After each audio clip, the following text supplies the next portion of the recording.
Welcome to the first lecture of our course, Live Like a Philosopher. My name's Tushar Irani, and I'm a professor of philosophy at Wesleyan University in Connecticut. I'm a specialist in ancient Greek and Roman philosophy, and I designed this course specifically to bring the classic texts and ideas of this period to life. Despite the huge passage of time since they were written down, my aim over the next 10 lectures is to show you how the views of these ancient thinkers remain relevant and worthy of engagement even today. Together with your classmates, you'll consider some fascinating philosophical theories developed over almost 7 centuries. But more than this, you'll also be doing philosophy by analyzing the arguments of these thinkers and, crucially, by putting philosophy into practice yourself. By the end of the course, you'll have a much deeper appreciation for the value of philosophy and its power to transform the way we think and the way we live. In this lecture, I'll set the stage for the rest of this course. In this first part of Lecture 1, I'll introduce you to the study of philosophy and present you with a key idea that will form a running thread throughout the rest of the semester: the idea of philosophy as a way of life. We'll then go through the syllabus a bit.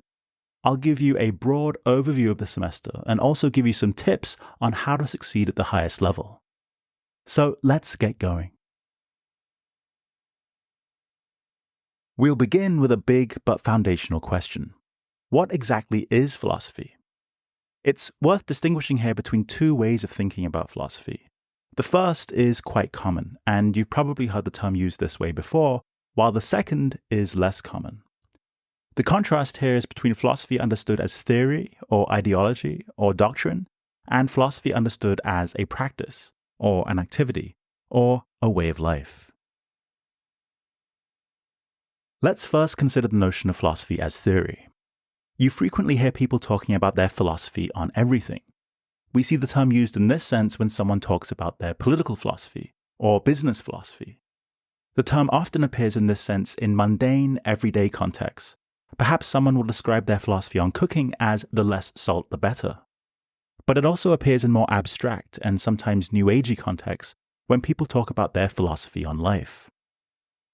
What's being referred to here basically in all these contexts is a set of principles, convictions, or approaches that guide behavior or decision-making in a particular area.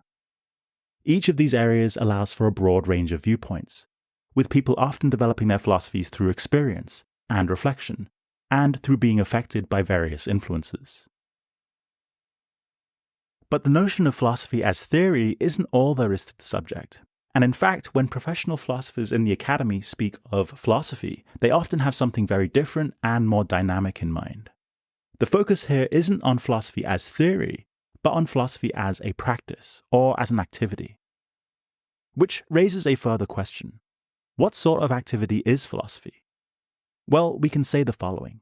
Philosophy requires the use of language and thought, and not just any use of language and thought, but a use that's critical and evaluative, where we're engaged in the practice of asking and answering questions. Generally, the way this is done is by analyzing people's arguments.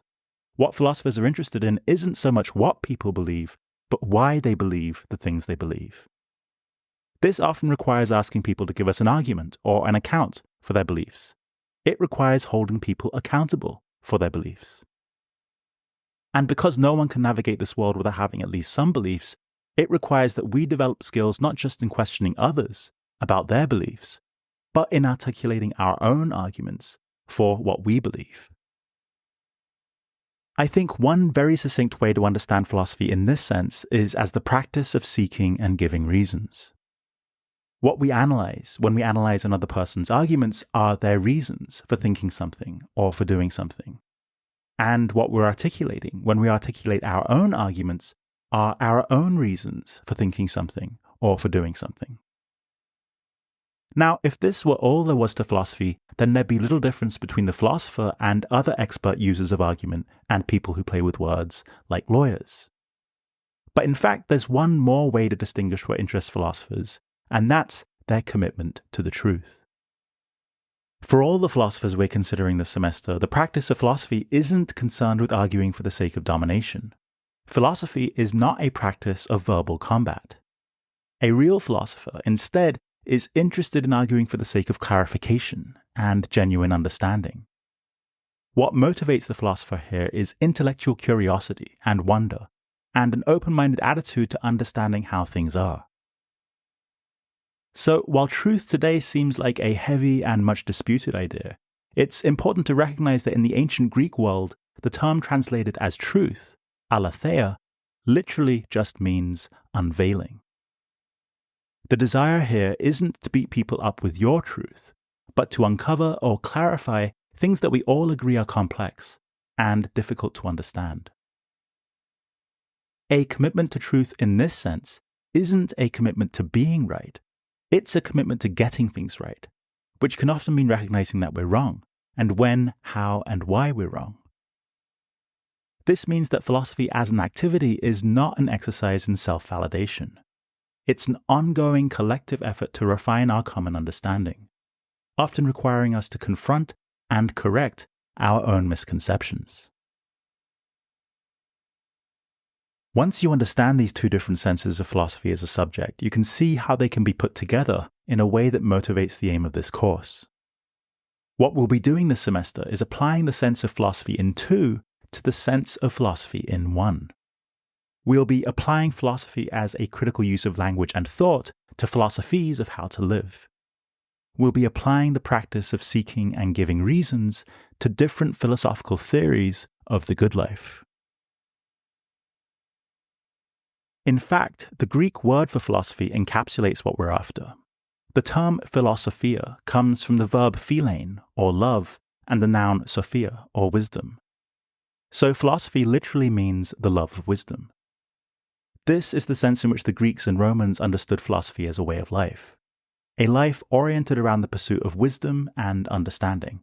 A practice of self-cultivation in which we seek to refine our beliefs and values with the aim of living well. And here it's worth clarifying two things.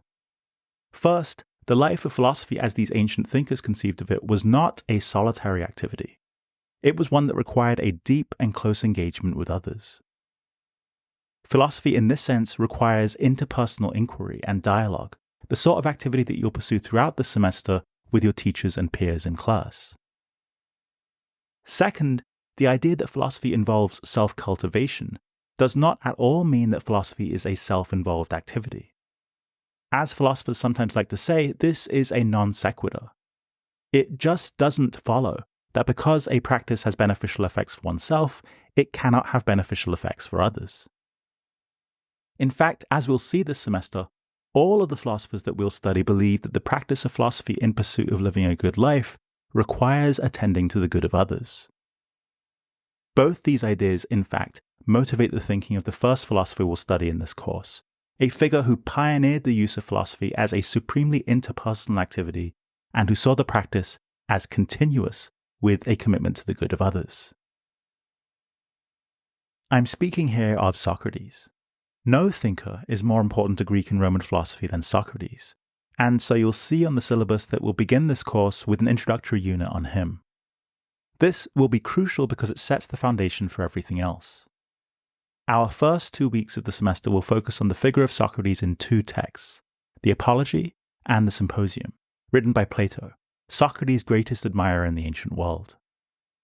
Our interest here will be in how Socrates regarded philosophy as a way of life, the way he represents a new kind of hero in history, his credo that the unexamined life is not worth living, what it was he did and how his way of doing philosophy led to his death, and his massive influence on others from his own time until today. After considering Socrates, we'll then move on to the 4 core units that make up the bulk of this semester, each of which will focus on the views of a specific philosopher or philosophical school from the Greco-Roman world. We'll begin in Unit 1 with Plato, and then move on to Aristotle in Unit 2, Epicureanism in Unit 3, and Stoicism in Unit 4. In each unit, we'll spend a couple of weeks examining different philosophical approaches to the good life. The first week of each unit is theoretical, and the second week is practical. This way, you'll not only learn what these philosophers thought, but also get to explore how to live according to their ideas. 1 week will be spent reading, discussing, and analyzing the theories of each thinker or school, and 1 week will be spent putting their theories into practice. Please take a look at your syllabus and note these Live Like a Philosopher weeks, listed here on the right. On each day of these weeks, for 7 days straight, you'll engage in what I hope will be a fun and meaningful set of activities where you'll apply the views that we'll be studying to your daily lives. You'll see that each of these Live Like a Philosopher weeks revolves around a specific theme, central to the philosopher or school that you'll be studying. In the Plato unit, you'll explore his idea of the good life as the rational life. While it's easy to assume that Plato promotes reason at the expense of emotion, you'll find that he actually believes in harmonizing reason and emotion. This unit will challenge you to think about how our rational nature and our emotional nature can coexist and support each other. In the unit on Aristotle, you'll examine his understanding of virtue, which goes beyond common ways of thinking about virtue in terms of purity and chastity. For Aristotle, virtues are character strengths that enable us to live well. This unit will encourage you to reflect on your own character strengths and how they contribute to living a good life. In the Epicureanism unit, you'll see how the Epicureans have a distinctive view of pleasure, one that's often misunderstood. This unit will help you engage with their ideas about genuine pleasure and how the good life in Epicureanism is a life without distress, filled with simple, enduring joys. Finally, in the Stoicism unit of the course, you'll explore the Stoics' conception of freedom, which is not primarily about political or social freedom, but about mental freedom from destructive thoughts and feelings. This unit will provide you with tools to cultivate a sense of inner freedom in your own life. The single most important way to succeed in this course is by participating consistently and conscientiously in the exercises that you'll be assigned in each of the Live Like a Philosopher weeks. The goal of these exercises is not, I repeat, not to test you on the material. It's to provide you with a more engaged understanding of the views of each thinker or school, and to help you explore and evaluate for yourself the strengths and weaknesses of their ideas. I promise you that if you complete these exercises each day and devote the time to writing up a short one-paragraph journal entry at the end of the day, you'll develop a better comprehension of the philosophical ideas that we'll be studying. And what's especially great is that by doing the exercises, you'll also be doing philosophy. You'll be engaging in activities that provoke you to think reflectively about how you wish to live. Because notice how each of the themes listed here, reason, virtue, pleasure, and freedom, is something we encounter daily and often think about in our lives. This course will help you critically examine these themes, both in the text that we'll be studying and through your practical engagement with the theories during the Live Like a Philosopher weeks. You'll be rethinking and reimagining the standard conventional way we view these concepts, which is exactly what philosophy is meant for, to challenge and deepen our understanding. One final thing to situate ourselves. Take a look at this timeline to get a sense for the immense period of history we're studying this semester. Our timeline covers 2 exciting periods in the history of philosophy over a span of almost 700 years.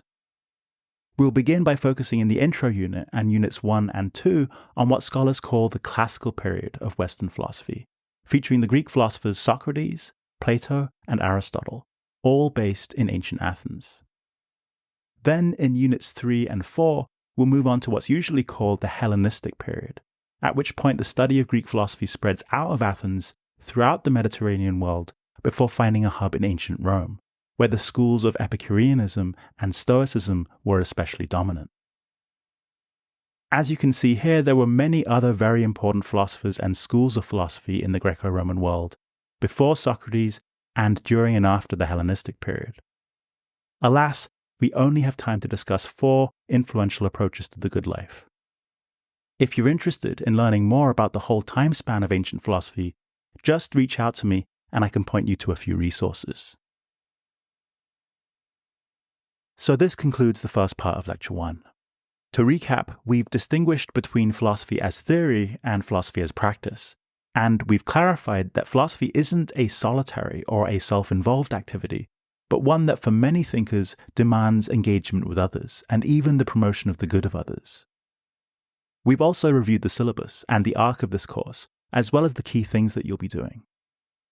In the next video, the second part of this lecture, we'll see how many of the ways in which we've distinguished the practice of philosophy come together in the figure of Socrates.